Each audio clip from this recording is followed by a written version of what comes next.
আপনারা কেউ কি মনে কষ্ট নেবেন আমি যদি এই যে মাইক ম্যানের সাথে একটু কথা বলি? ওকে তিরস্কার করবেন? করবেন না। ছোট ভাই, তুমি আমার একটা কথা বলি, মনে কিছু করবে না। তুমি আজকে ঈশান নামাজ পড়ো নাই কিন্তু। হাসতেছেন কেন? কোন জায়গায় আসছি ভাই? আপনাকে যে কোনো কথায় হাসেন? কথা বুঝবেন আগে, কত গুরুত্বপূর্ণ কথা বলতেছি।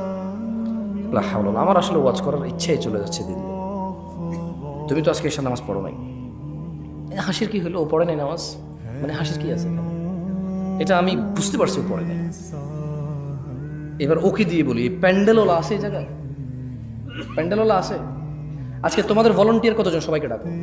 ওখান থেকে আমি মিনিমাম ছেলে পেলেকে বাইরে করবো যারা ঈশান নামাজ পড়ে নাই। সব বাইরে আছে না? ঠিক আছে, আমি চলে গেলাম ইনশাল্লাহ। ওয়াজ শেষ করে তোমরা কালকে বিচার করিও তোমাদের যে তোমাদের ভলান্টিয়ারদের মধ্যে কত ছেলে ঈদের নামাজ পড়ে নাই ঈশান, কিন্তু ওরা ওয়াজ করাচ্ছে আমাকে কত দূর থেকে নিয়ে আসা। ওদের কথা হচ্ছে সারা বাংলাদেশের, সারা শিবগঞ্জকে হিদায়ত করে দেবে। তাহলে কোনো মানুষ খারাপ করবে না, সব খারাপ আমাদের। কারণ হুজুর নিয়ে আসছি দূর থেকে, সব মানুষের হিদায়ত করে দেবে, কেউ আর অন্যায় করবে না। তাহলে একমাত্র অন্যায় করার বাকি কে থাকে? আমরা আমরা আয়োজন করে হুজুর নিয়ে এসে সবাইকে ফু দিয়ে হেদায়ত করে দেবো।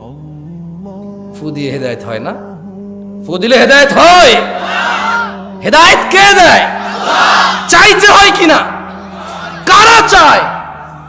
যারা জান্নাতের আশা করে, যারা জাহান্নামের ভয় পায়।